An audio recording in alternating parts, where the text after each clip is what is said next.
The autumn sun blazed across the polished hoods of luxury cars, lining the exclusive Gold Coast Automotive, transforming them into shimmering pools of light. Oil-stained concrete contrasted with the immaculate showroom where Alexander Reeves, dressed in a tailored Brioni suit worth more than most people's monthly salary, tapped his Italian leather shoes impatiently. His Ferrari 488 Spider sat in the service bay, hood open like a patient awaiting surgery, while mechanics whispered nervously among themselves. No one wanted to tell the notorious tech mogul that his prized possession couldn't be fixed before. Tonight's charity gala. Then a voice cut through the tension. "I can fix it in an hour," from a young woman in oil-stained coveralls, her confident words making Alexander's eyebrows rise in disbelief and mockery. Preparing and narrating this type of story took us long efforts and hard work. So if you are enjoying this story, please consider subscribing to our channel. The exclusive Gold Coast Automotive facility on the outskirts of San Francisco, catered only to the ultra-wealthy, its modernist glass and steel structure nestled among redwoods and offering panoramic views of the Pacific. Alexander Reeves, CEO of Quantum Sphere Technologies and worth an estimated $2.3 billion, had driven his Ferrari in for what should have been routine maintenance. But the chief mechanic, Vincent Torres, had discovered a complex electrical issue affecting the custom fuel injection system, something that would normally require special parts and at least 3 days to repair. Alexander paced the marble floor of the waiting area, phone pressed to his ear. "Cancel?" "I don't cancel appearances, Mitchell. There are 300 investors expecting me tonight." He ended the call abruptly, turning to Vincent with cold fury in his steel-gray eyes. "You advertise the best service on the West Coast, and you're telling me you can't fix a simple electrical problem?" Vincent, a veteran mechanic with 30 years of experience, stood his ground despite the beads of sweat forming at his temples. "Mr. Reeves, I'm sorry, but this isn't simple. The custom system you installed requires specialized diagnostics. We've called everywhere for the parts." "I don't want excuses," Alexander cut him off. "I want solutions." The gathered staff watched nervously. Alexander Reeves was known for his brilliance in quantum computing and his ruthlessness in business. He'd destroyed careers over less than a delayed car repair. His company had revolutionized encryption technology, making him one of Silicon Valley's most powerful figures and most feared. "I can fix it in an hour," the voice came again, louder this time. All heads turned to the source.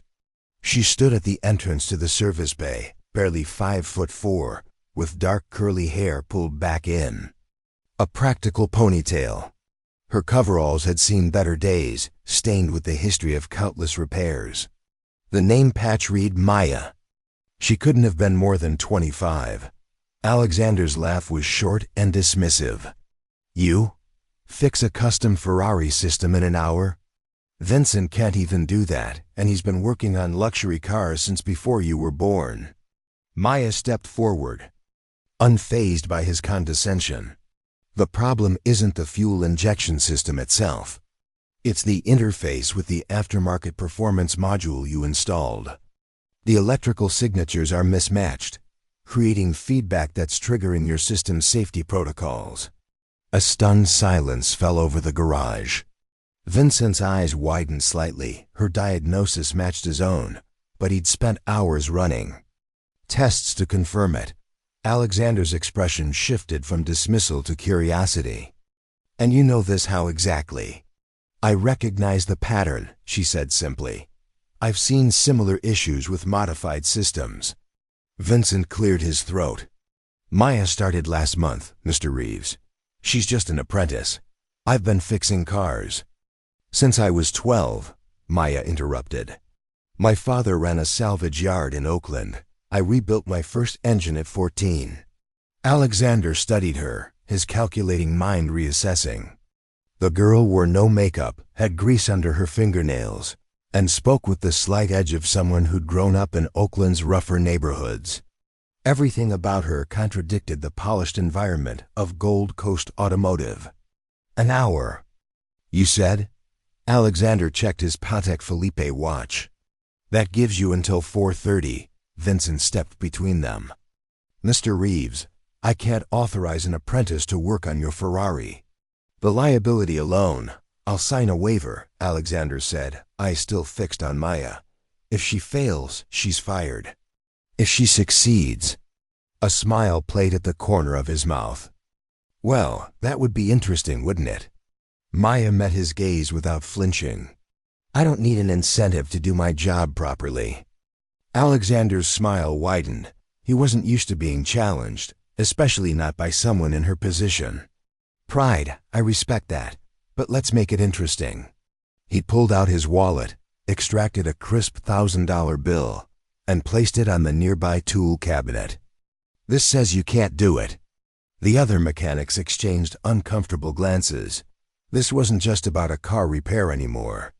It was about power. Alexander Reeves was used to people scrambling to please him, not standing up to him. Maya glanced at the money, then back to Alexander. I don't gamble, Mr. Reeves. It's not gambling if you're certain, he countered. Unless you're not as confident as you claim. She held his gaze for a moment longer, then turned to Vincent. I need access to the diagnostic computer and the specialized tools in Bay 3. Vincent hesitated, looking between Maya and Alexander. Finally, he nodded.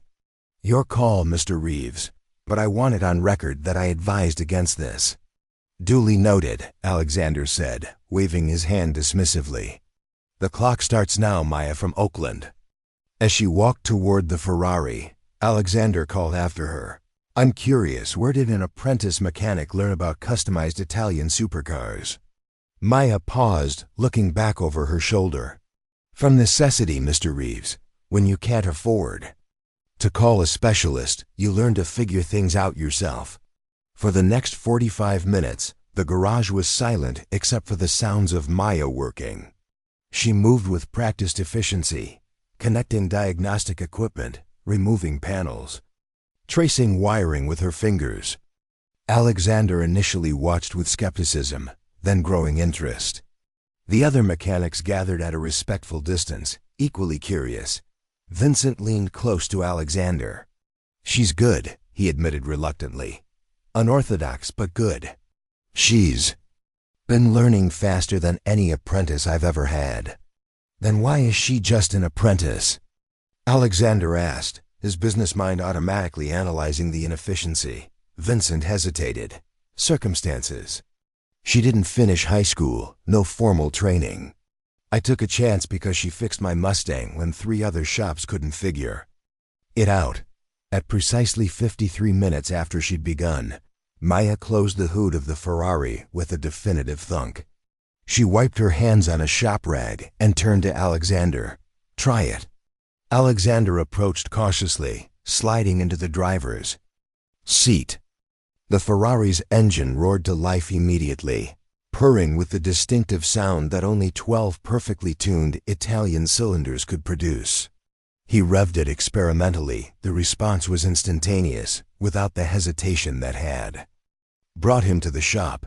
The mechanics burst into spontaneous applause. Vincent stood slack-jawed, both impressed and a little unsettled. Alexander cut the engine and stepped out, studying Maya with new interest. She stood quietly, waiting, neither smug nor seeking approval. How did you do it? He asked. I rewrote the interface protocol between your performance module and the factory system, she explained. Then I adjusted the ground wiring to eliminate the feedback loop. The factory diagnostics wouldn't catch it because it's looking for issues with original parts, not aftermarket modifications.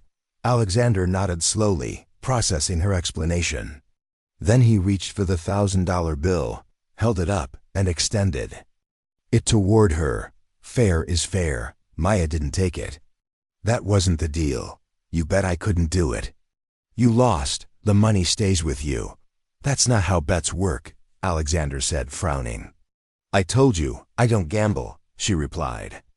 And I don't need your charity, Mr. Reeves. What I need is to get back to work." As Maya turned to walk away, Alexander noticed something he hadn't seen before. Beneath the collar of her coveralls, partially visible as she reached up to adjust, her ponytail was a distinctive scar-pattern one he recognized immediately from his time developing medical imaging technology for veterans. "Wait," he called after her. "That scar on your neck, shrapnel?" Maya froze, then slowly turned back. "Afghanistan, 2019, roadside IED. Does that satisfy your curiosity?" The garage fell silent. Alexander's demeanor shifted, the arrogance giving way to something less certain. He'd seen those scars before during his company's work with the VA hospital system, distinctive patterns left by improvised explosive devices. Maya's revelation hung in the air, transforming her from merely an unusual mechanic to someone with a story he hadn't anticipated. "You served?" Alexander asked, his voice softer than before. "Marine Corps, 4 years, 2 tours." Maya's answers remained clipped, guarded. "Vehicles and Transportation Division." Vincent looked between them, the tension palpable. "Maya's our best mechanical diagnostician. Military training gives you an edge." Alexander nodded, but his focus remained on Maya. "The Phoenix Project," he said suddenly. "My company's developing prosthetic interfaces for veterans. We've worked with hundreds of cases like—" "I know what the Phoenix Project is," Maya interrupted. "You get good press for it. Tax benefits too, I imagine." Her words carried a sharp edge that made several mechanics wince. Nobody spoke to Alexander Reeves this way, especially not employees of a garage that depended on wealthy clients like him. Alexander's jaw tightened, but instead of the expected outburst, he simply asked, "What unit?" "3rd Battalion, 8th. Marines," Maya replied after a moment's hesitation. Something flickered across Alexander's face recognition. Perhaps respect. "My brother was 5th Battalion. He didn't come back." The admission hung between them, altering the dynamic. Maya's posture softened slightly, the universal acknowledgement passing between those who understood loss in service. "I'm sorry," she said simply. Alexander nodded once, then seemed to recalibrate. He reached for his wallet again, but instead of money, he extracted a business card. "My personal number. If you ever want to see what we're doing with the Phoenix Project, or—" he paused, reassessing, "if you want a job that uses more of your skills than changing oil." Maya didn't take the card immediately. "I like fixing things. Mr. Reeves, tangible problems with definitive solutions." "So do I," Alexander replied. "That's why I started Quantum Sphere. But sometimes the biggest problems require more than one person with a wrench." Vincent cleared his throat nervously. "Maya, don't you have the Martinez BMW to finish before closing?" Maya nodded, finally accepting Alexander's card before turning to leave. "Your Ferrari's fixed, Mr. Reeves. The electrical issue won't come back. But you should consider removing that aftermarket module. It's sacrificing engine longevity for minimal performance gain." As she walked back toward the service area, Alexander called after her, "You never told me your last name." She paused, looking back over her shoulder. "Keller, Maya Keller." The name hit Alexander like a physical force. He stared after her retreating figure, connections forming rapidly in his mind. Keller. It couldn't be coincidence. That evening, the Golden Gate Grand Ballroom sparkled with the elite of San Francisco society. Alexander arrived in his Ferrari, his entrance characteristically perfect tailored tuxedo, camera-ready smile, the practiced charm that had helped build his empire. But his mind remained in that garage, turning over the encounter with Maya Keller. During a lull in the obligatory networking, Alexander stepped away to a quiet corner and pulled out his phone. His executive assistant answered immediately. "Mitchell, I need everything you can find on a Maya Keller. Former Marine, served in Afghanistan around 2019, vehicle specialist." now working at Gold Coast Automotive. Sir, is this related to the charity auction tonight? Mitchell asked, confusion evident in his voice.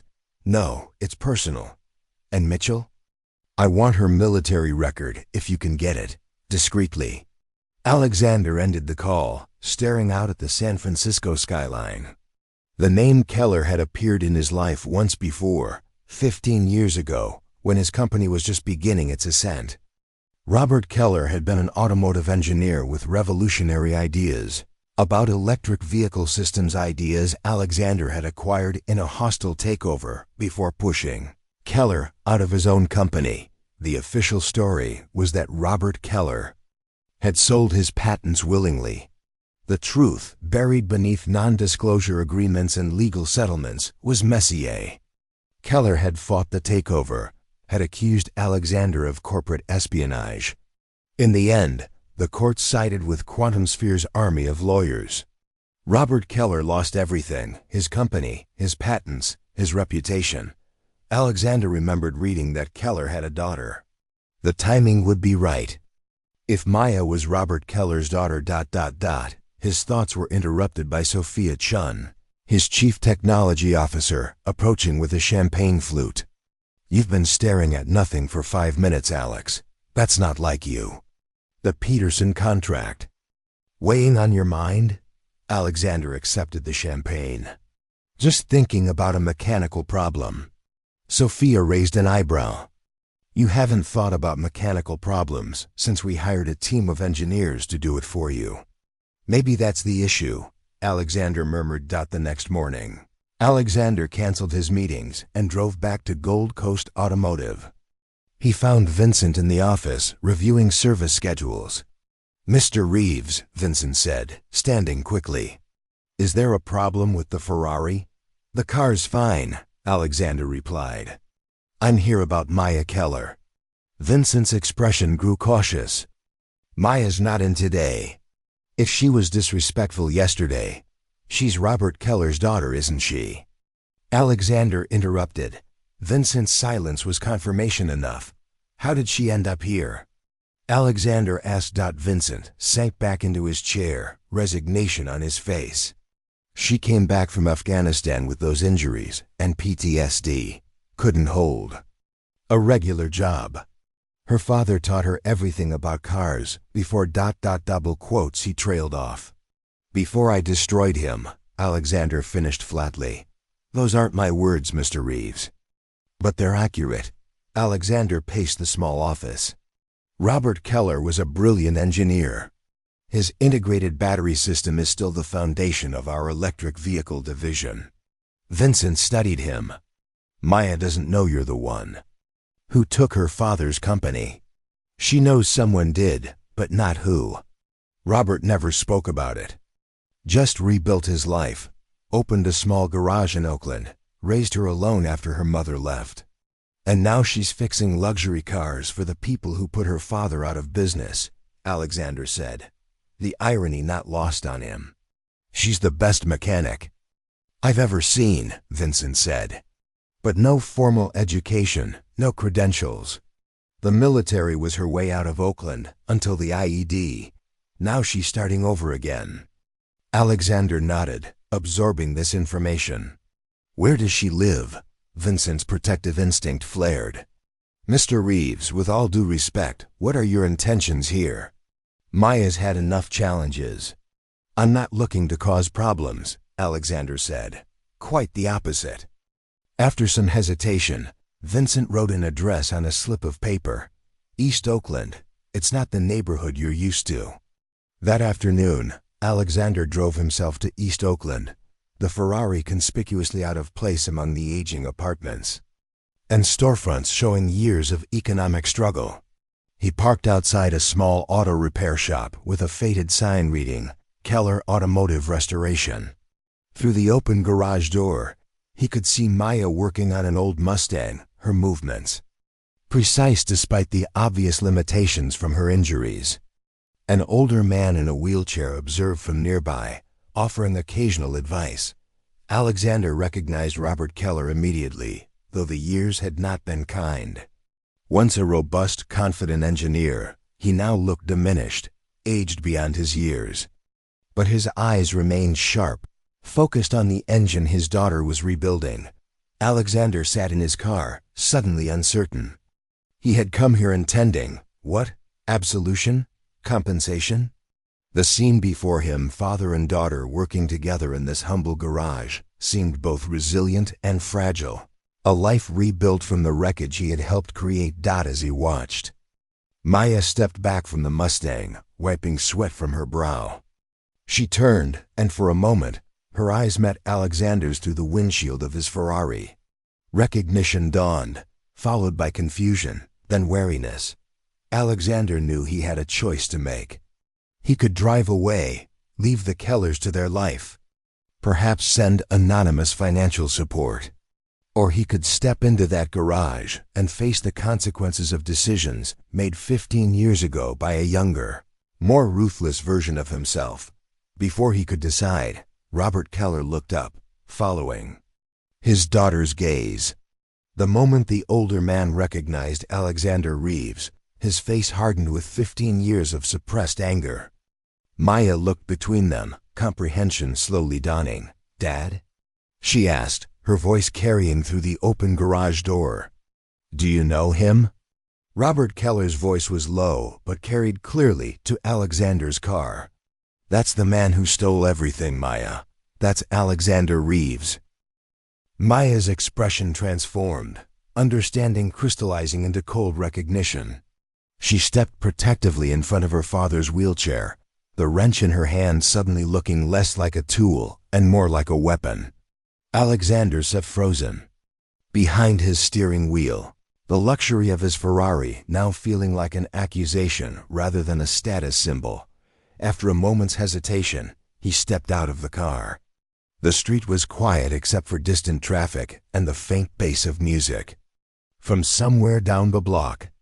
He approached the garage slowly, hands slightly raised in a universal gesture of peace.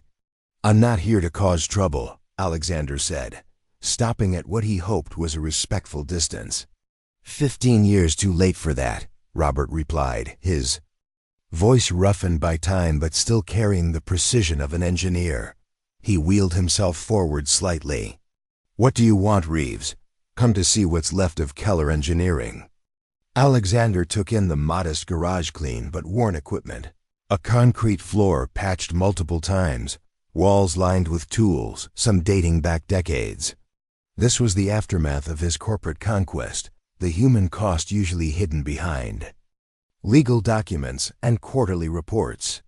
"I didn't know," Alexander said finally. "About your daughter, about ... He gestured to Robert's wheelchair. Would it have mattered? Robert asked. Alexander had no answer to that. The truth was, 15 years ago, it probably wouldn't have changed anything. He'd been building an empire, and Robert Keller's innovations had been assets to acquire, nothing more. Maya hadn't moved, her eyes fixed on Alexander with an intensity that made him uncomfortable. "Yesterday," she said slowly, "when you found out my name." "You knew then?" Alexander nodded. "I suspected. I came here to confirm." "And now what?" she demanded. "You've seen us. Satisfied your curiosity? Or maybe your conscience?" The accusation stung precisely because it contained truth. Alexander had come here partly out of curiosity, partly out of some nebulous desire to make amends. But standing here now, he realized how inadequate, how possibly insulting, any gesture might seem. "The integrated battery system," Alexander said, addressing Robert. "It became the foundation of our electric vehicle division. Your design was brilliant, ahead of its time." Robert's laugh was bitter. "And made you billions while I got a settlement that barely covered medical bills." "Medical bills?" Alexander repeated, looking between them. Maya's jaw tightened. The stress of losing everything triggered a stroke. "That's why he's in the wheelchair. That's the real cost of your takeover." Alexander felt something he rarely experienced: genuine shame.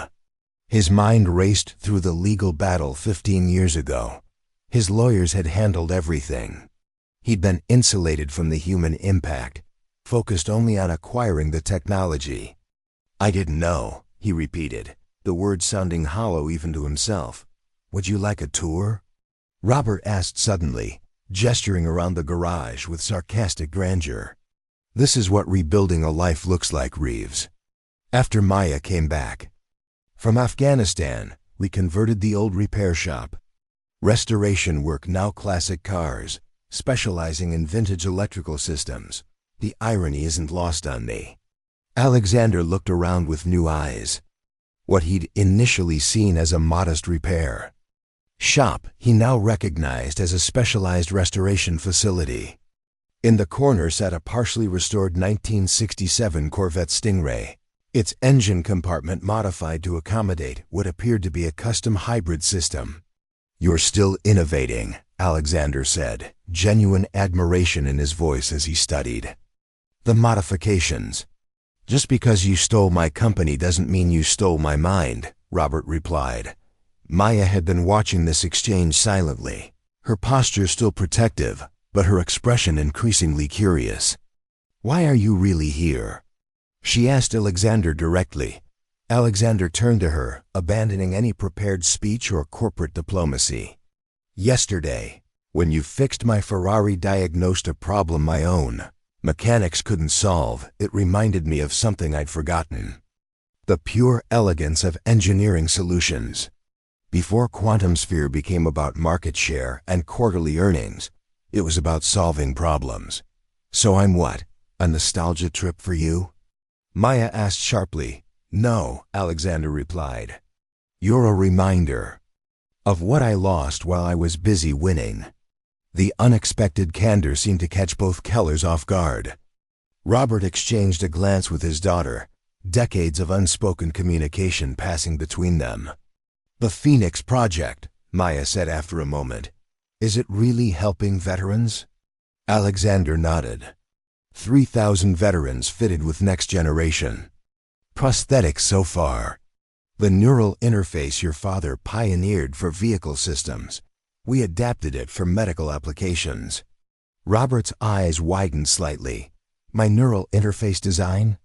That's what you're using? With modifications, yes. Your original patents were part of what we acquired." A complex emotion crossed Robert's face, pride in his work making a difference, bitterness that it had been taken from him, perhaps regret for what might have been. Maya stepped away from her father's wheelchair, moving toward the Corvette. "Show him, Dad." Robert hesitated, then nodded. "Might as well. He already stole my best ideas once." He wheeled himself to a workbench and retrieved a tablet. After a few taps, he handed it to Alexander. On the screen was a schematic for an advanced control system unlike anything Alexander had seen before. "This is revolutionary," Alexander said after studying it for several minutes. "You've solved the thermal degradation issue that's been plaguing the industry." "Did that 2 years ago," Robert said. "But without patents, without backing, it's just drawings on a screen." Alexander looked up from the tablet. "This could transform electric vehicle efficiency by at least 30%. 37, Robert corrected automatically. "In ideal conditions." Maya watched them, the familiar language of engineering temporarily bridging 15 years of animosity. "He's been working on it since before I deployed," she said. "Nobody will touch it because of what happened with you." Alexander handed the tablet back, his mind racing with possibilities. The technology could revolutionize not just vehicles, but potentially Quantum Sphere's entire energy division. More importantly, it could right a wrong 15 years in the making. "What if we partnered?" Alexander asked suddenly. Robert's laugh was immediate and dismissive. "You must be joking. Partner with the man who destroyed my company?" "Not Quantum Sphere," Alexander clarified. "Me personally, angel investment. You maintain control. I provide capital and connections. Your name on the patents." Robert stared at him suspiciously. "Why would you do that?" Alexander looked around the garage again, then at Maya, who was watching him with calculated assessment. Because I owe a debt, he said simply. And because that technology deserves to exist in the world. Maya stepped forward. And what would you get out of it? Alexander met her gaze directly. A chance to fix something I broke. Robert's weathered hands gripped the wheels of his chair tightly, knuckles whitening.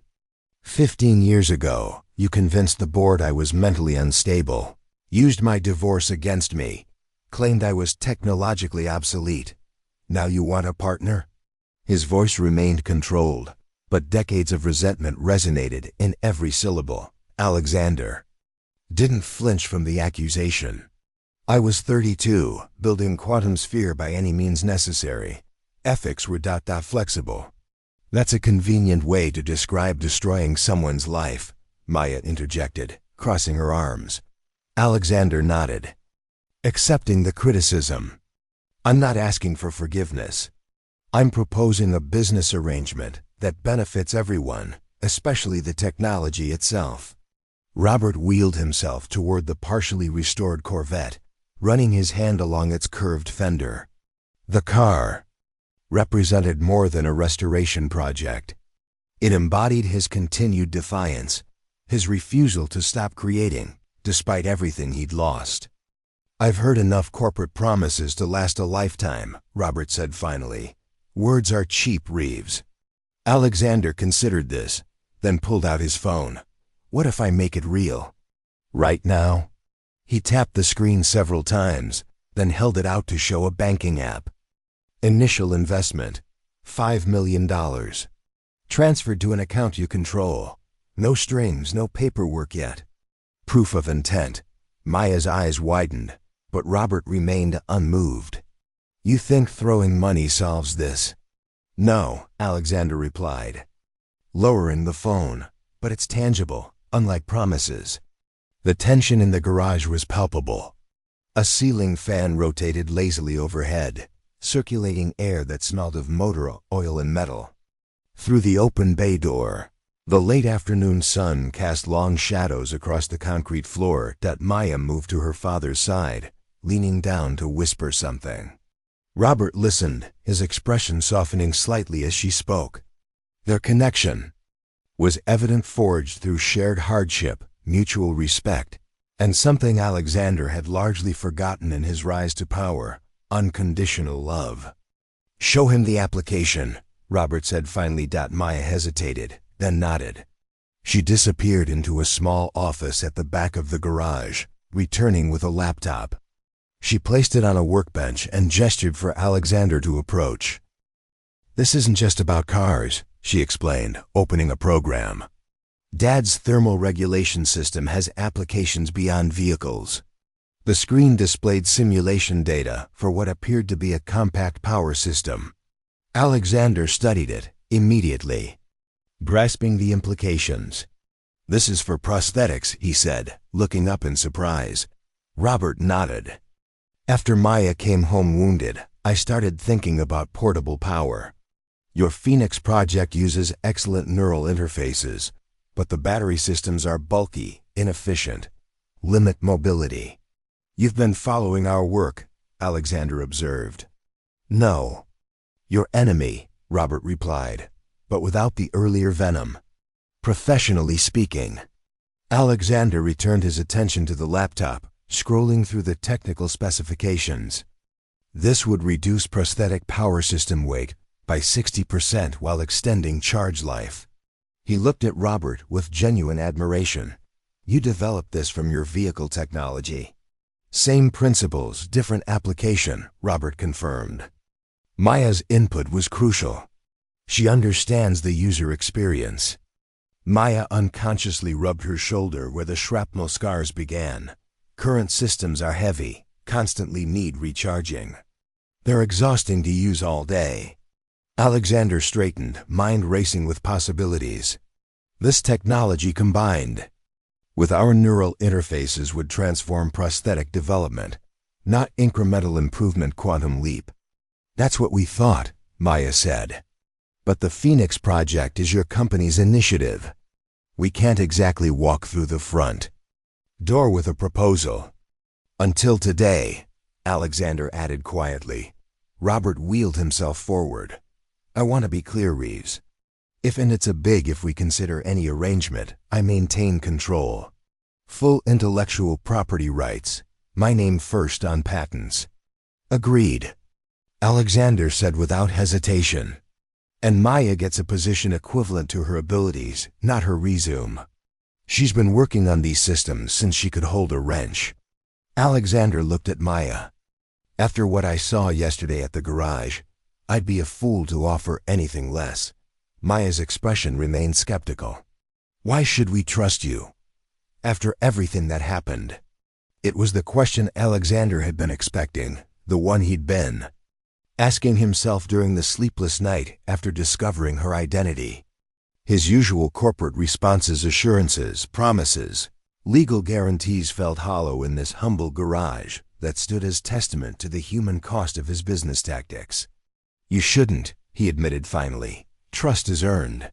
I can't undo the past, but I can offer a different future. He gestured to the laptop. That technology deserves to exist in the world. It could help thousands of veterans like you, Maya. If working with me is the fastest way to make that happen. He left the sentence unfinished. The implication clear. Robert and Maya exchanged another look, years of shared struggle evident in their silent communication. Robert nodded slightly, and Maya turned back to Alexander. We need to discuss this. Privately, she said. Of course. Alexander stepped toward the door. Take whatever time you need. Not that privately, Robert corrected. Tomorrow, neutral ground. And we'll need our attorney present. Alexander raised an eyebrow. You have legal representation? For the first time, Robert smiled a small, satisfied expression. Lisa Chun. Remember her?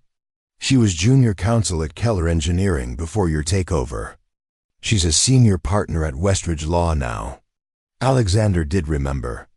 Lisa Chun had been the only attorney who'd refused to sign the non-disclosure agreements during the acquisition, choosing to resign instead. She'd later built a reputation defending small innovators against corporate giants. Chun is formidable, Alexander acknowledged. I'll come alone. No quantum sphere lawyers. Tomorrow, 10 a.m., Golden Gate Park, the Japanese Tea Garden, Maya specified. Public place, but private enough to talk. Alexander nodded, recognizing both the practical and symbolic significance of the location.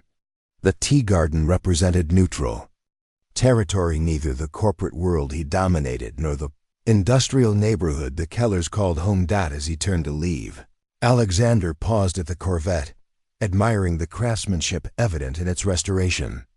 Beautiful work, he said. Your father taught you well. He taught me more than mechanics, Maya replied. He taught me that when you lose everything, you find out what can't be taken away. The statement hung in the air, both observation and warning. Alexander nodded, accepting it as both. Outside, the contrast between his Ferrari and the surrounding neighborhood seemed even more stark than when he'd arrived. As he slid into the driver's seat, he glanced back at the garage. Maya stood in the doorway, watching him with guarded eyes while Robert remained visible in the shadows behind her. Alexander started the engine, the Ferrari purring to life with the precision Maya had restored. As he pulled away, his thoughts weren't on the multi-billion-dollar empire he'd built, but on the father and daughter he'd just left, and the unexpected opportunity for redemption they represented. In his rearview mirror, the faded sign of Keller. Automotive restoration grew smaller, but its image remained sharply focused in his mind. For the first time in years, Alexander Reeves was pursuing something more valuable than profit. The Japanese tea garden unfolded in meticulous harmony-arched bridges, spanning reflective ponds, carefully pruned trees creating natural sculptures against the sky. Alexander arrived 15 minutes early, choosing a secluded table near the eastern pavilion. He wore casual clothes rather than his usual bespoke suit, a conscious decision to step outside his corporate persona. At precisely 10 a.m., Maya appeared on the stone path, her military punctuality evident. She wore simple jeans and a button-down shirt that covered most of her scars, her curly hair loose around her shoulders instead of the practical ponytail from the garage. Robert followed in his wheelchair, navigating the garden's accessible route with practiced ease. Beside them walked a sharp-featured Asian woman in her 50s, carrying a leather portfolio. Lisa Chun, unmistakable even after 15 years. "Mr. Reeves," Lisa began as they approached, her tone coolly professional. "This is an unexpected development." Alexander stood, nodding respectfully. "Miss Chun, your reputation has grown impressively since we last met."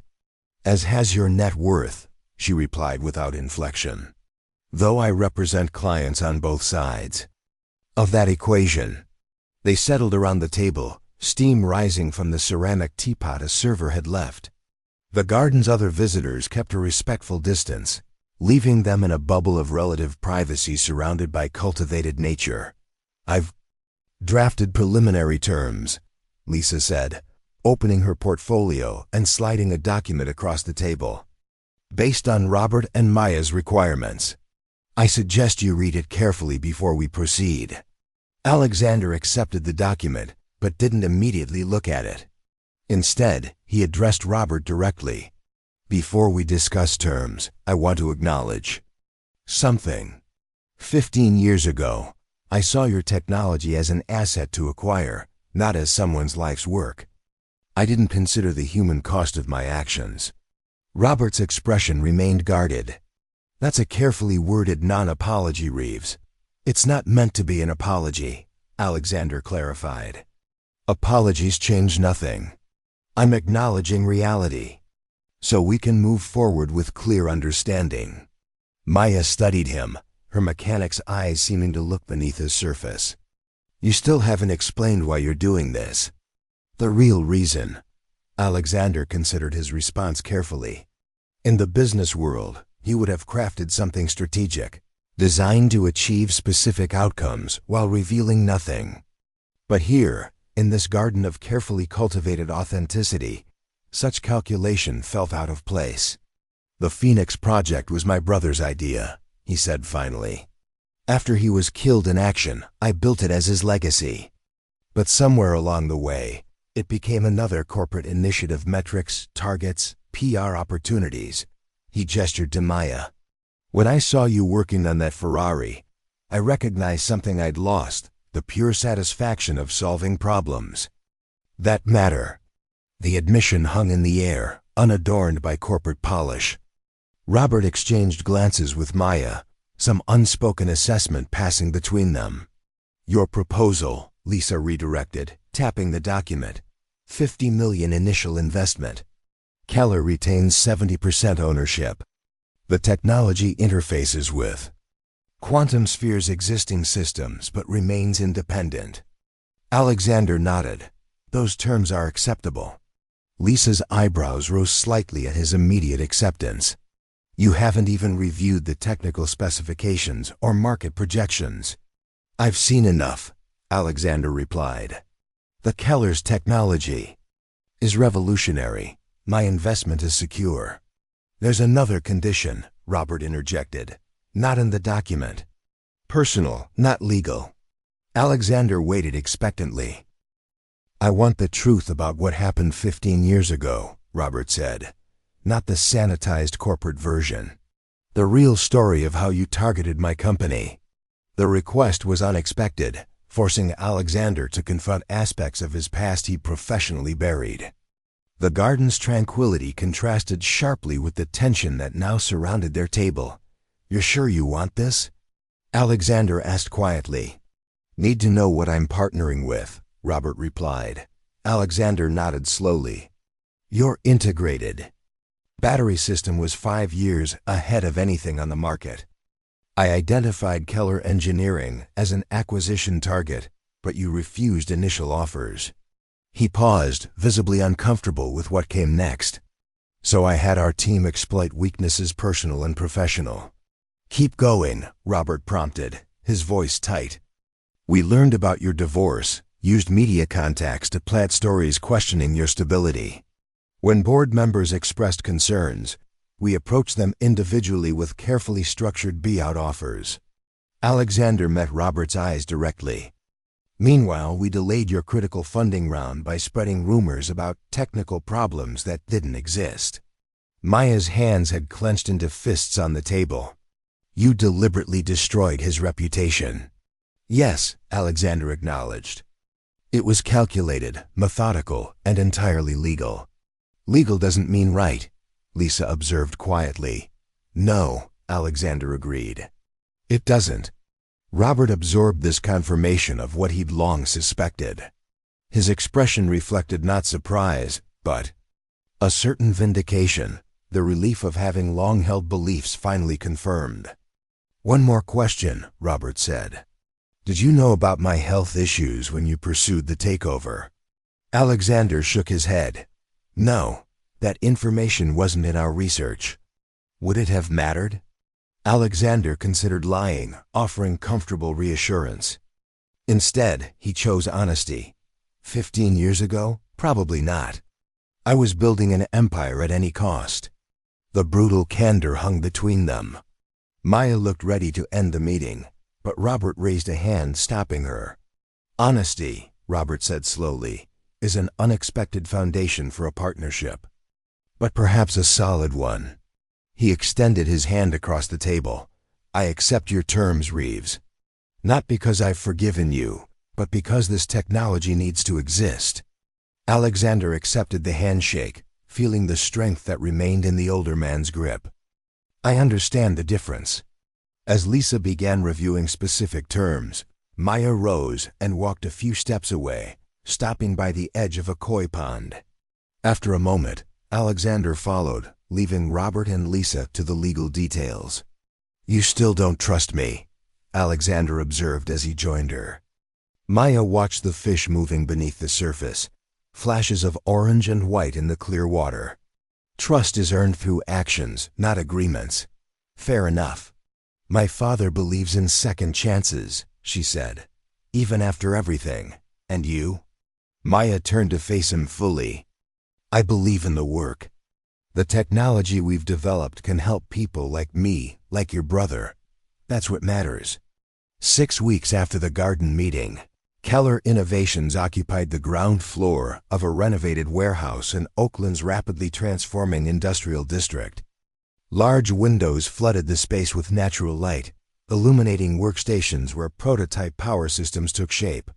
The contrast with the humble garage where Alexander had found the Kellers was striking, yet Robert had insisted on maintaining connections to their roots.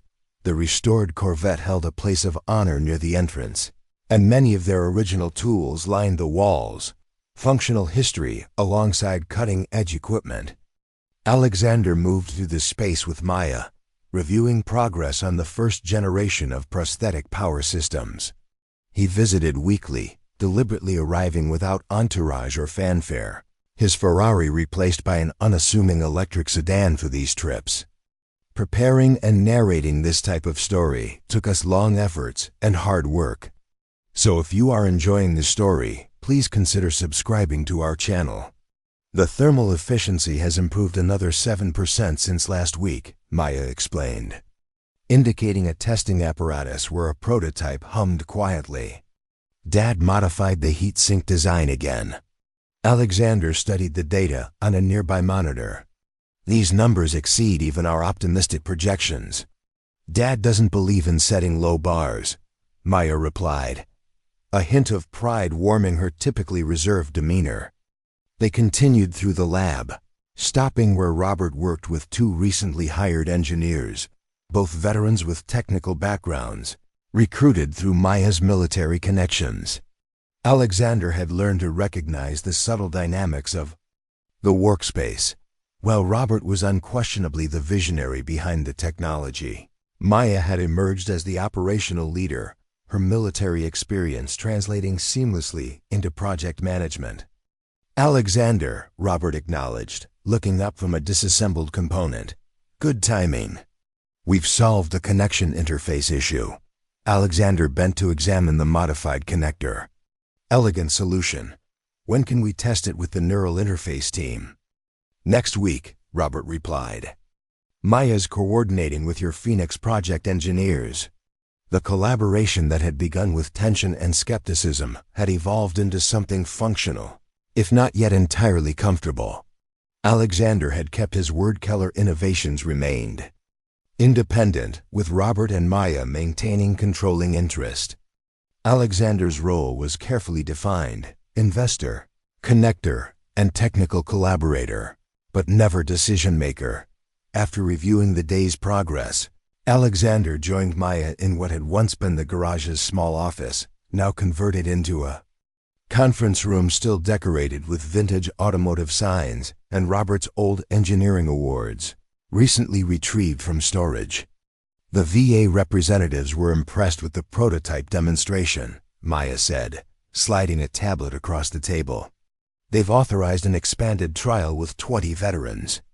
Alexander reviewed the document, noting the government's careful language and rigorous requirements. This is moving faster than standard procurement cycles.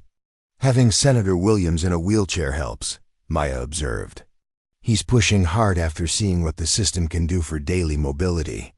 Alexander nodded, recognizing that Maya's military connections and Robert's technological brilliance created openings that even his wealth and influence might not have achieved alone.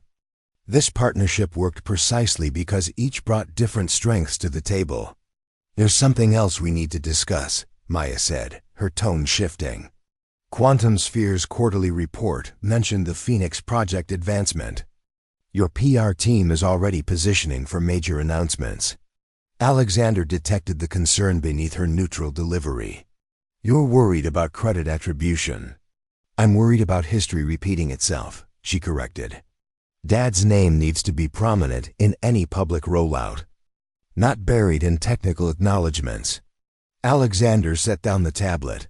The press release draft has already been revised. Robert and Keller Innovations are featured in the first paragraph, with your contribution specifically highlighted. Maya's surprise was evident. You didn't need to be reminded? I learn from mistakes, Alexander replied simply. Some just took 15 years to correct. Their conversation was interrupted as Lisa Chun entered, carrying a leather portfolio similar to the one from their garden meeting. Her role had expanded beyond legal counsel to become a trusted advisor to the Kellers, her shrewd business acumen complementing their technical expertise. The patent applications had been processed, Lisa announced. Robert Keller is listed as primary inventor, with Maya as co-inventor on 6 of the 8 core technologies. Alexander noted the deliberate omission. And the licensing structure? As agreed. Quantum Sphere has first implementation rights for prosthetic applications, with graduated royalty payments to Keller Innovations. Lisa's expression remained professionally neutral, but her eyes held approval of arrangements she had helped craft to protect her clients. After Lisa departed to meet with Robert, Maya walked Alexander toward the exit. They passed a wall where photos had recently been hung. Robert, in his younger days at his first company, Maya in her Marine uniform, and newer images of the developing Keller Innovations team. The Forbes interview is scheduled for Thursday, Alexander mentioned. They're running a feature on technology partnerships transforming veteran care. Maya nodded. Dad's prepared, though he still hates media attention. You should be there too, Alexander said. Your perspective as both developer and potential user matters. I'm not the public face of this company. Maybe you should be, Alexander countered. Your story connects the technology to its purpose. Maya's hand unconsciously moved to her shoulder, tracing the outline of scars hidden beneath her shirt. I'm an engineer, not a spokesperson. You're both, Alexander said. And more effective than any PR team could be. They reached the main entrance where the restored Corvette gleamed under carefully positioned lights. Alexander paused beside it, admiring again the craftsmanship evident in every detail. This car, he observed, represents everything about your approach. Taking something classic, respecting its original design, but reimagining what it could become with new technology. He looked at Maya. It tells your story without words. Maya considered this, running her hand along a Corvette's fender. Dad started restoring it after the stroke. Said he needed to prove he could still create something beautiful. He succeeded. We succeeded, Maya corrected. It was our first real project together after I came home from Afghanistan. When everything else felt broken, we fixed this. Alexander recognized the metaphor extending beyond the car to the father-daughter relationship, to their healing processes, to the company now taking shape around them. Sometimes, Alexander said quietly, the most important things we build aren't things at all. Maya studied him, her mechanic's gaze still assessing, but with less suspicion than before. You've changed since that day in the garage. Not changed, Alexander clarified, remembered. There was a time when creating solutions mattered more than creating wealth. He gestured to the workshop around them. This place reminds me of that. Every time I visit. As Alexander prepared to leave, Robert wheeled himself over, holding a small device in his palm, a miniaturized version of their power system, hardly larger than a credit card. First production prototype, Robert announced. With evident satisfaction, fully functional. Thought you should have this one. The gesture wasn't merely technical, it represented a significant shift in their relationship. Alexander accepted it carefully, recognizing both its technological significance and the trust it represented. Thank you, he said simply. Robert nodded. Once, then turned back toward his workstation, where new innovations were already taking shape. 4 months into the partnership, Keller Innovations had expanded to occupy the entire warehouse. 36 employees now moved purposefully through the space engineers, technicians, and veterans hired specifically for testing and feedback. The atmosphere hummed with the energy of meaningful creation, something Alexander felt immediately. Upon entering, today was significant, the first official demonstration of the complete integrated system for military and VA officials. In the central demonstration area, Robert supervised final adjustments to the showcase prototype, his wheelchair positioned at a custom height workbench. Despite the pressure of the upcoming presentation, he maintained the methodical focus that characterized his engineering genius. Alexander made his way to the preparation room where Maya was working with Jamie Winters, a former Army Ranger who had lost his left arm in Syria. Jamie had become their primary test user, his feedback instrumental in refining the system's responsiveness and intuitive control. It feels different today, Jamie commented as Maya adjusted the connection points where their power system integrated. With his prosthetic arm, lighter somehow. We've reduced the weight by another 12%, Maya explained. Dad redesigned the distribution nodes again last week. Alexander watched from the doorway, deliberately hanging back. These moments, when their technology connected directly to its purpose, belonged to the team who'd built it. His role today was not center stage but supportive background. Maya looked up, acknowledging his presence with a nod. The months of collaboration had established a professional rhythm between them. Not quite friendship, but a respectful alliance built around shared goals. The general's already here, she informed him, with representatives from 3 VA regional centers. Senator Williams, arriving in 20 minutes. His aide says he's planning to try the mobility enhancement himself. Alexander nodded. The senator's personal interest as both a legislator and wheelchair user could accelerate government adoption of their technology beyond standard procurement timelines. As Maya finished the adjustments, Jamie flexed the prosthetic arm, then performed a series of increasingly delicate maneuvers, picking up a pen, turning pages in a book, lifting a glass of water. Each movement flowed with natural precision, the mechanical components responding to neural impulses as if they were biological muscle. Show him the battery life, Maya prompted. Jamie grinned and tapped the small power unit integrated into the prosthetics housing. A holographic display appeared above his palm, showing power statistics. 43 hours continuous use on a single charge. The old system I had would die after 6 hours, 8 if I was lucky. Alexander studied the display, mentally comparing the specifications against competitors' systems. That's beyond revolutionary, he observed. It's transformative for daily independence. That's the whole point, Maya replied. Technology that disappears into usefulness. The phrase struck Alexander so different from the tech industry's usual focus on features that demanded attention rather than quietly enhancing life. It epitomized the Keller philosophy that had drawn him to this partnership. As Maya and Jamie left to prepare for the demonstration, Alexander made his way to Robert's office, the one area of the facility that remained deliberately unchanged from their garage days.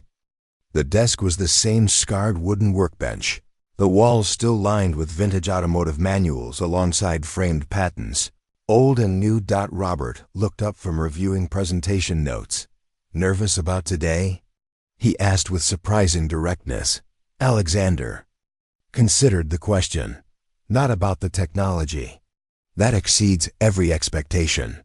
But partnerships like ours between David and Goliath are rare for a reason. People will be watching for signs of corporate takeover. Robert set down his tablet. That concern works both ways. Every time you visit, some of our team still tense up. The billionaire who might change his mind and pull the rug out. The candor between them had evolved over months, not comfortable, exactly, but authentic. Neither man pretended the past didn't exist, but both had committed to building something that mattered more than old grievances. I've been thinking about that, Alexander said, placing a folder on Robert's desk. This might help. Robert opened. It's scanning the legal document inside. His eyebrows rose as he absorbed the implications. You're transferring your ownership shares to a trust? Alexander nodded. The Keller Innovation Trust. Irrevocable. The shares can never be sold or transferred to Quantum Sphere or any other corporate entity. In the event of my death, Maya becomes trustee. Robert studied him with the same analytical precision he applied to engineering problems. This isn't a standard business move. It's not a standard business, Alexander replied simply. Before Robert could respond, Maya appeared at the doorway. They're ready for us. The demonstration space had been transformed into a presentation area with senior military officers, VA, administrators, and medical specialists seated in a semicircle. Senator Williams' wheelchair was positioned prominently in the front row. The influential legislator engaged in conversation with General Hayes. Robert wheeled himself to the presentation area, with Maya and Jamie flanking him. Alexander deliberately took a seat in the back row rather than joining them at the front, a position that wasn't lost on Robert, who gave him a slight nod of acknowledgement. Ladies and gentlemen, Robert began, his voice steady and confident. What you're about to see isn't just a power system or a prosthetic. It's independence restored. As the demonstration unfolded, Alexander watched the faces of the officials, their expressions transforming from polite interest to genuine amazement as Jamie demonstrated capabilities that exceeded anything currently available. When Senator Williams himself tested a mobility enhancement attached to his wheelchair, his exclamation of surprise at its responsiveness rippled through the audience. The technology spoke for itself, but it was the partnership behind it that had made today possible. The union of Robert's visionary engineering, Maya's practical experience and determination, and Alexander's resources and connections. Different paths converging to create something none could have achieved alone. 9 months after their partnership began, Keller Innovations occupied the spotlight at the National Rehabilitation Conference in Washington, D.C. Their booth, modest compared to the pharmaceutical giants and established medical technology companies surrounding them, drew consistent crowds throughout the 3-day event. The Keller power system, now in limited production, had created a buzz that transcended industry circles, catching attention from mainstream media for its dramatic impact on users' lives. Maya stood at the center of their presentation area, demonstrating the system's capabilities to a group of rehabilitation specialists. She had gradually embraced her role as the company's public face, her dual perspective as engineer and veteran lending authenticity that resonated powerfully. Alexander observed from nearby, noting how she had evolved from the guarded mechanic he'd met at Gold Coast Automotive to a confident innovation leader. The neural response time is under 8 milliseconds, Maya explained, connecting a demonstration unit to the specialized testing equipment they'd brought. That's effectively real time for the user experience. A doctor from Johns Hopkins leaned forward, clearly impressed. And the power duration? 48 hours of continuous use on a single charge, Maya replied. But the system also incorporates passive kinetic recharging, so actual field performance typically exceeds 60 hours. As the group moved on to examine the materials engineering that enabled the lightweight design, Robert approached Alexander, his wheelchair navigating easily through the crowded convention center. Defense Department called this morning, Robert said without preamble. They're expanding the field trial to 300 units. Full funding approved. Alexander nodded, recognizing this milestone for what it was, the tipping point from promising innovation to established technology. Production capacity? We can handle it. The Oakland facility expansion will be ready next month. Robert's expression held the quiet satisfaction of an engineer seeing his creation move into the world. NASA reached out too. They're interested in adapting the power system for space applications. They watched as Maya finished her presentation, shaking hands with doctors and specialists who lingered with additional questions. Her technical knowledge was comprehensive, her explanations clear without oversimplification. The mark of someone who truly understood both the technology and its purpose. She's come a long way from fixing my Ferrari, Alexander observed. Robert's expression softened with paternal pride. Maya was always capable of this. The world just needed to see it. He paused, then added, "Your investment did more than fund technology, Alexander. It gave her back a future." The acknowledgement, the first time Robert had used Alexander's first name, represented a shift in their relationship that transcended business arrangements. Not quite friendship, perhaps, but a mutual respect built on shared purpose rather than past grievances. Their conversation was interrupted as a group of veterans approached, several using various prosthetics. Jamie Winters, who had become Keller Innovation's official product specialist, led them toward the demonstration area. "These are the folks I was telling you about," Jamie called to Maya. "They've been using the beta units for the past 6 weeks." Alexander stepped back, allowing the users to take center stage.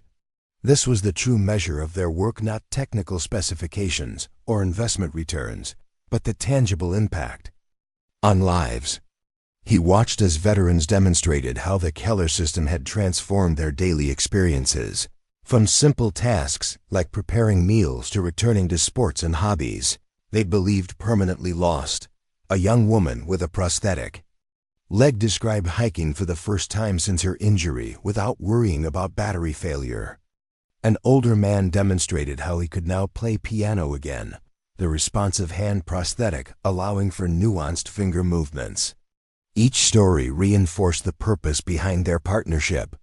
Later that evening, as the conference hall emptied for the day, Alexander found Maya alone at their booth, reviewing data from the demonstration units. "Your father mentioned the Defense Department contract," he said, taking a seat beside her. "Congratulations." Maya nodded, closing her tablet. "It's happening faster than we projected.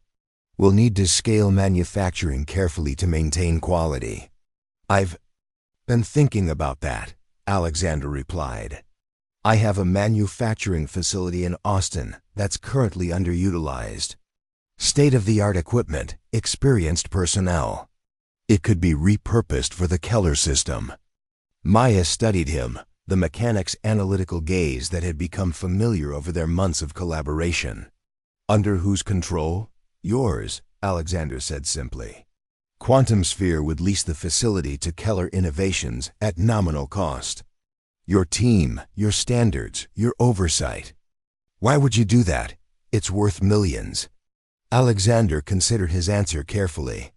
Their partnership had been built on honest communication, even when uncomfortable. Because I've realized something important about legacy. My brother died. Serving his country. Your service nearly cost you your life. This technology honors both experiences in a way that transcends business metrics. Maya was quiet for a moment, absorbing his words. You've changed since that day at Gold Coast. Not changed. Recalibrated. Alexander gestured to the booth around them, where the impact of their work was evident in the day's interactions. This partnership has reminded me why I started building technology in the first place, to solve real problems, not just to accumulate wealth or market share. A small smile touched Maya's lips, still rare, but genuine. Dad said something similar last week. That working with you had reminded him why he became an engineer. The parallel wasn't lost on Alexander. Two men from opposite ends of the business spectrum, finding common ground in the purpose that had originally driven them both. As they began packing up the demonstration equipment, Jamie returned with Senator Williams, who had been a vocal advocate for their technology since the first government demonstrations. Ms. Keller, the senator greeted Maya, extending his hand from his wheelchair. Your presentation today was exceptional. I've spoken with the VA secretary personally about accelerating the approval process for nationwide implementation. Thank you, Senator, Maya replied. That would make a significant difference for thousands of veterans. It already has for me, the senator said, patting the modified control system on his wheelchair, an adaptation of the Keller technology that had dramatically improved his mobility. Which reminds me, the President's Innovation in Healthcare ceremony is next month. I've nominated Keller Innovations for the Excellence in Accessibility Award. Alexander watched as Maya absorbed this news, recognizing its significance not just as professional validation, but as personal vindication. The garage mechanic with military scars now standing at the forefront of life-changing technology. Later, as they left the convention center, Robert waited near the exit, having already packed up his materials. Dinner? He suggested. There's a place nearby that's supposed to have decent accessibility and excellent bourbon. The invitation included Alexander without explicitly stating it, another small marker of how far they had come from that confrontation at the Oakland garage. I'd like that, Alexander replied. The White House rose garden glowed under May sunshine. Rows of chairs arranged before a podium adorned with the presidential seal. Distinguished guests mingled before the ceremony, government officials, military leaders, healthcare innovators, and recipients of the Presidential Innovation Awards. Among them, Robert Keller navigated his wheelchair along accessible pathways, accepting congratulations with unaccustomed ease. 1 year had transformed not just his circumstances but his bearing. The bitter resentment that had once defined him now replaced by purpose. Maya stood nearby in formal attire, a tailored navy suit that concealed most of her scars while accommodating the modified Keller power system she now used for her own shoulder mobility. She conversed with Secretary Thompson from Veterans Affairs, fielding technical questions with the confidence of someone who had found her rightful place. Nearby, Jamie Winters demonstrated the latest generation prosthetic arm to an admiring group of military officers, its movements so natural that observers occasionally forgot it wasn't biological. Alexander arrived discreetly, choosing to enter through a side entrance rather than the main arrival area where press photographers gathered. This moment belonged to the Kellers, their recognition, their triumph. His role today was as supporter rather than center stage participant, a distinction he had grown to appreciate. You made it, Maya acknowledged as he approached, offering a smile that would have been unimaginable during their first garage encounter. Dad was starting to worry. Traffic, Alexander explained. Congratulations, by the way. This is well deserved." Before she could respond, an aide appeared to escort them to their seats. The ceremony was about to begin. Alexander took his place in the second row, behind the Keller Innovations team, who occupied front-row positions as award recipients. The Presidential Innovation in Healthcare Excellence Award recognized transformative contributions that dramatically improve quality of life for patients facing exceptional challenges. As the president delivered opening remarks about American ingenuity and compassionate innovation, Alexander found himself reflecting on the unlikely journey that had brought them here. "Our next honorees," the president announced, "represent the best of American collaboration, bringing together military experience, engineering brilliance, and forward-thinking investment to create technology that has already transformed thousands of lives." Video screens displayed testimonials from veterans and civilians using Keller systems. A young woman playing basketball with her children, an elderly man gardening independently, a teacher writing on a classroom board, everyday activities made possible through technology that had begun in a humble Oakland garage. Keller Innovations, the president continued, has achieved what government studies estimated would take another decade: practical, affordable power systems that make advanced prosthetics and mobility assistance truly functional for daily life. Robert and Maya were invited to the podium, Robert's wheelchair positioned beside the microphone as Maya stood at his side. The president presented them with the Crystal Award, cameras capturing the moment for evening news broadcasts and morning papers. "This recognition belongs to many people," Robert began, his engineer's tendency toward precision evident even in his acceptance speech. "To our dedicated team, to the veterans who provided invaluable feedback, to those who believed in our vision." His gaze briefly found Alexander in the audience, an acknowledgement that didn't need verbalization. Both men understood the complexity of their journey, how adversaries had become allies, united by purpose greater than past grievances. Maya stepped forward to add her perspective. "As both an engineer and a veteran who uses this technology, I've seen firsthand how innovation can restore independence.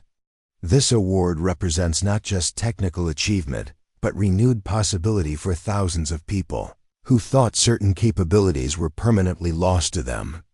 After the ceremony concluded, attendees gathered for a reception in the adjacent East Room.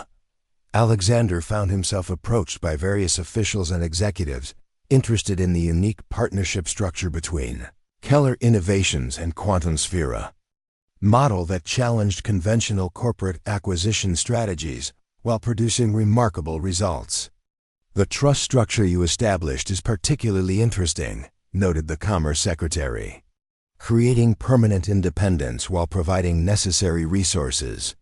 Not the typical billionaire investment approach." Alexander offered a diplomatic response about aligned incentives and complementary expertise, but his attention was drawn to a more meaningful scene across the room. Robert and Maya stood with several veterans using their technology, engaged in conversation that had nothing to do with business metrics or technical specifications, simply people whose lives had been tangibly improved connecting with those who had made it possible. Later, as the reception wound down, Alexander found himself alone with Robert near the historic fireplace. They stood in comfortable silence for a moment, watching Maya across the room deep in conversation with the Surgeon General about expanding accessibility technologies to underserved communities. "I never expected to be here," Robert admitted quietly. "Not after everything that happened," Alexander nodded. "Life rarely follows expected paths, especially when someone cuts your brake lines," Robert replied with unexpected humor, referencing their contentious past with what almost sounded like forgiveness. Alexander smiled at the metaphor. "Or when someone shows you what's wrong with your Ferrari." Their conversation was interrupted as Maya joined them, carrying a small box that hadn't been part of the official ceremony. "This just arrived from Oakland," she explained. opening it to reveal a miniature replica of the original Corvette they had restored together, perfectly detailed down to the custom hybrid system they had installed. The team had it made to commemorate today. Inside the tiny hood was a functioning micro-version of the power system that had brought them to the White House, the innovation that had begun as a father-daughter project in a struggling garage and now represented American ingenuity on a national stage. From restoration to innovation, Robert observed, examining the model with engineer's appreciation for its craftsmanship. Some things worth fixing turn out better than new, Maya added, her gaze moving between her father and Alexander, three individuals whose collision had ultimately created something none could have achieved alone. 5 years after their unlikely partnership began, Keller Innovations had grown into a leader in accessible technology, with headquarters in Oakland and manufacturing facilities in 3 states. The original warehouse had been preserved as the company's research center, its industrial character maintained even as the technology inside evolved. The restored Corvette still held its place of honor in the entrance, a reminder of where everything had started. On a clear September morning, Maya walked through the facility alongside Claire Zhang, a promising young engineer recently graduated from Stanford. Like many new hires, Claire had chosen Keller over more lucrative offers from tech giants, drawn by the company's mission and innovative approach. "We maintain a direct connection between development and real-world application," Maya explained. As they toured the Adaptive Technology Lab, every engineer spends time with users monthly, no exceptions. Claire nodded, taking notes. "That's actually why I wanted to join Keller. My brother lost his leg in a motorcycle accident last year. The difference between his first prosthetic and the Keller system was transformative." Maya understood this motivation intimately. The company had grown, but its foundation remained deeply personal technology that mattered in tangible, human terms. They passed the testing area where Robert supervised a team working on the 6th-generation power system. At 68, he had handed most operations to Maya but remained actively involved in core research. His wheelchair now incorporated their latest mobility enhancements, making it responsive to subtle body movements that would have been impossible with conventional systems. "Maya," Robert called, gesturing them over. "Perfect timing. We've solved the thermal issue in the miniaturized version." Maya introduced Claire, then examined the prototype, smaller than a credit card, yet more powerful than their first-generation system. "FDA approval timeline?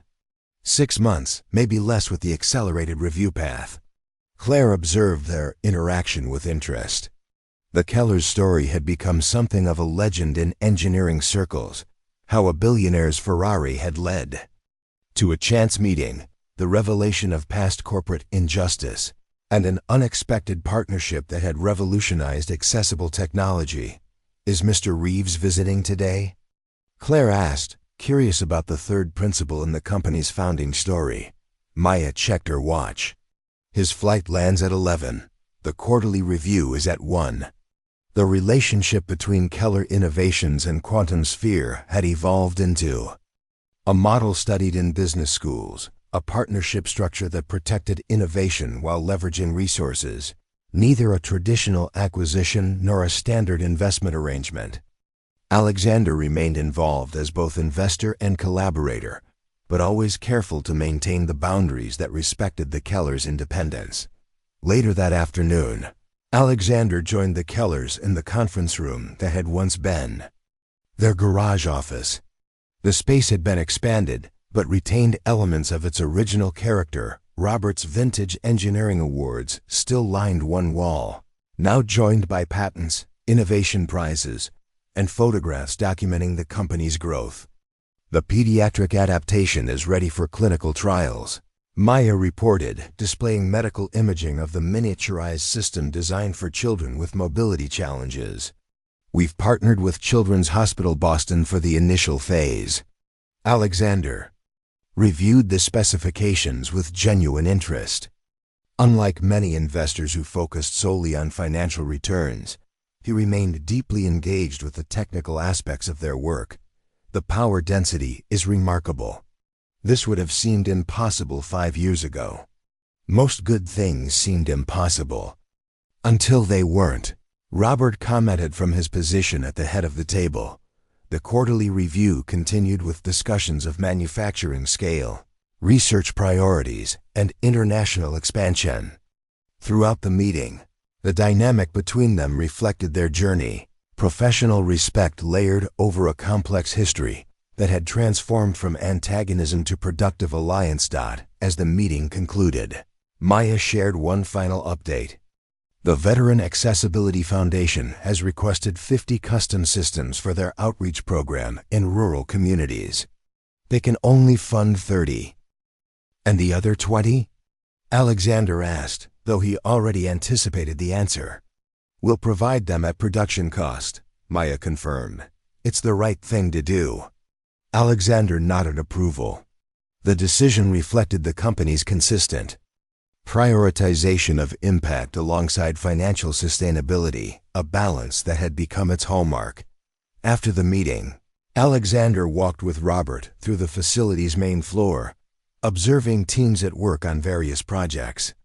They stopped near the Corvette display, where a new addition had been installed, a glass case containing the original Ferrari part Maya had fixed 5 years earlier, alongside the first prototype of their power system.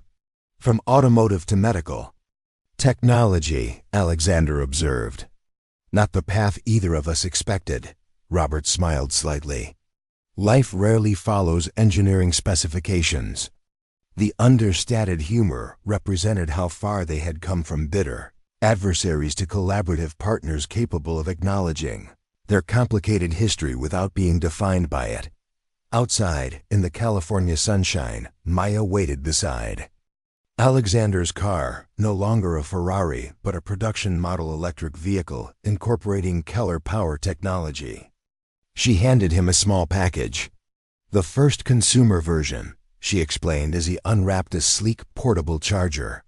It hits the market next month. This one's numbered 001. Alexander recognized the significance of the gesture. Thank you, Maya nodded, the mechanic's directness still evident despite her evolution into a corporate leader. 5 years ago, I thought you were just another entitled rich guy with a fancy car. I probably was, Alexander acknowledged. People can change, Maya replied, when something matters enough.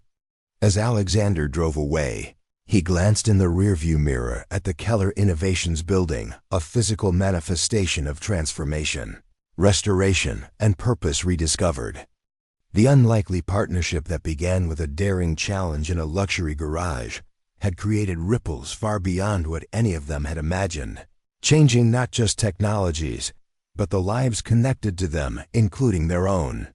10 years to the day since Maya had first fixed Alexander's Ferrari, Gold Coast Automotive hosted a private event unlike any in its history. The exclusive garage had been transformed for the evening display lighting, illuminating a timeline of Keller innovations. Technology, from the first prototype power system to the latest neural interface models. At the center stood 2 vehicles representing the journey's beginning and culmination: Alexander's original Ferrari 488 Spider and the fully restored 1967 Corvette Stingray, now equipped with the most advanced Keller electric drive system ever. Created. Industry leaders, government officials, and military representatives mingled with Keller engineers and technicians. The gathering wasn't just a corporate anniversary, but a celebration of an improbable collaboration that had reshaped multiple industries while improving thousands of lives.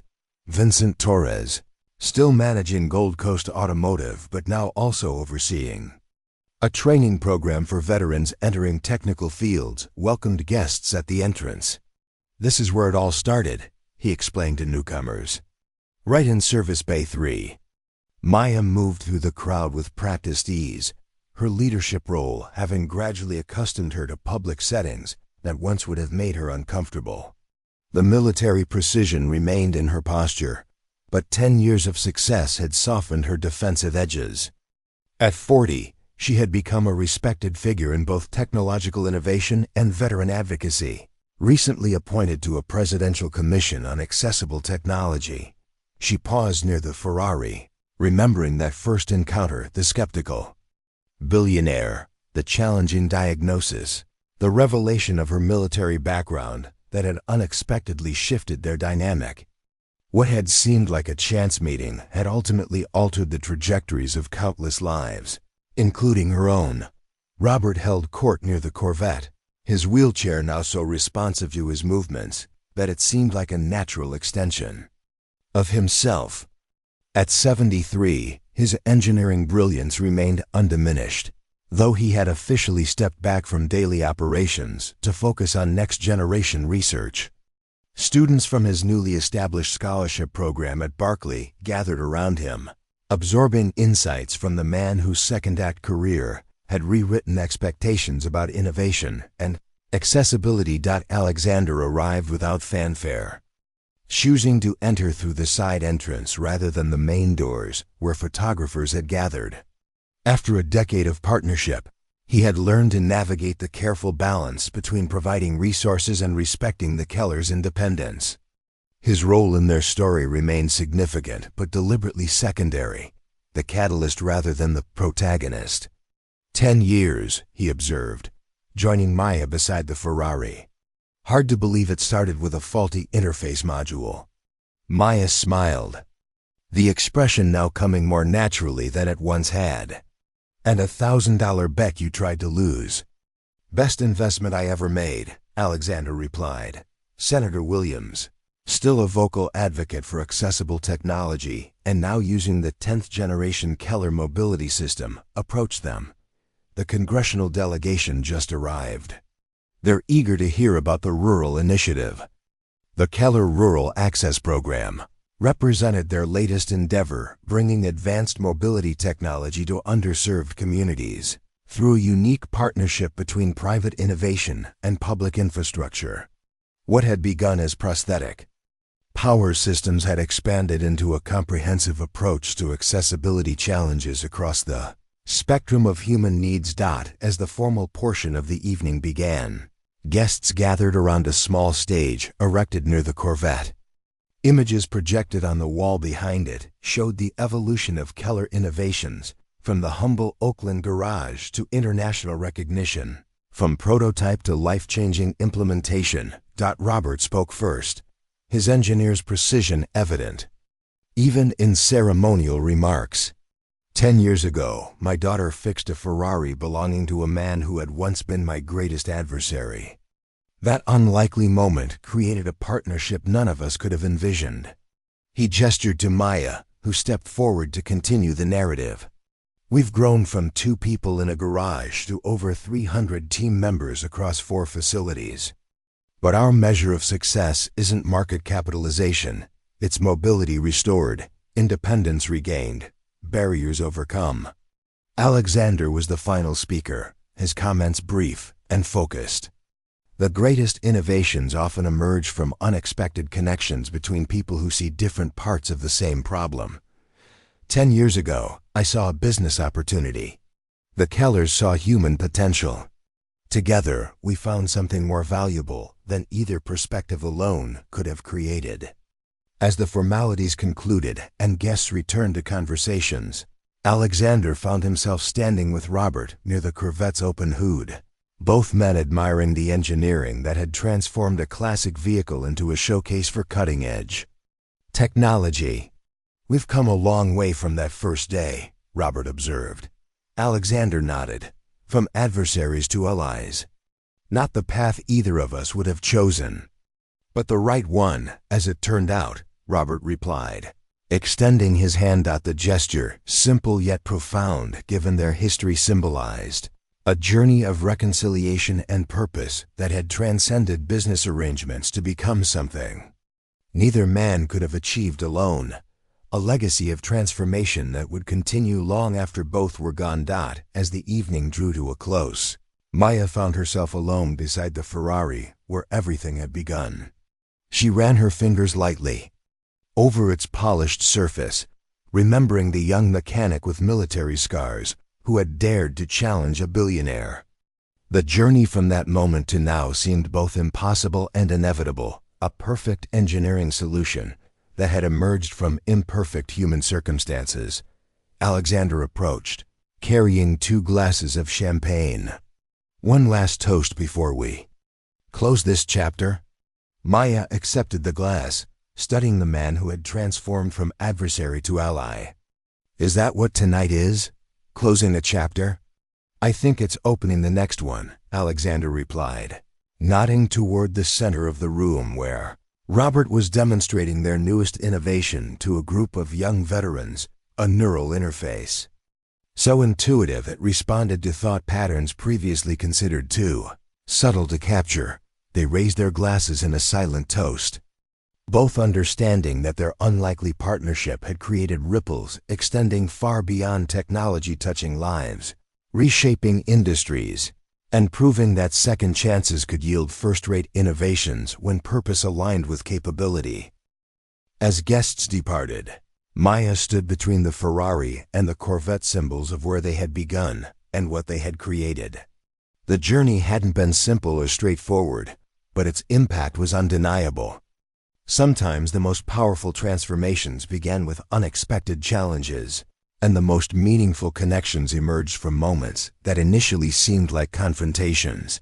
The garage lights dimmed, highlighting the vehicles in a warm glow that symbolized both past and future, a reminder that every ending contained the seeds of new beginnings, and every challenge presented opportunities for those brave enough to recognize them. If you've been moved by this story of unlikely partnership and second chances, we invite you to join our Soul Stories family. Every week, we share original narratives that remind us how unexpected connections can transform lives and create ripples of positive change. Subscribe now to ensure you never miss a story that might just change how you see the world and perhaps inspire your own journey of transformation and purpose.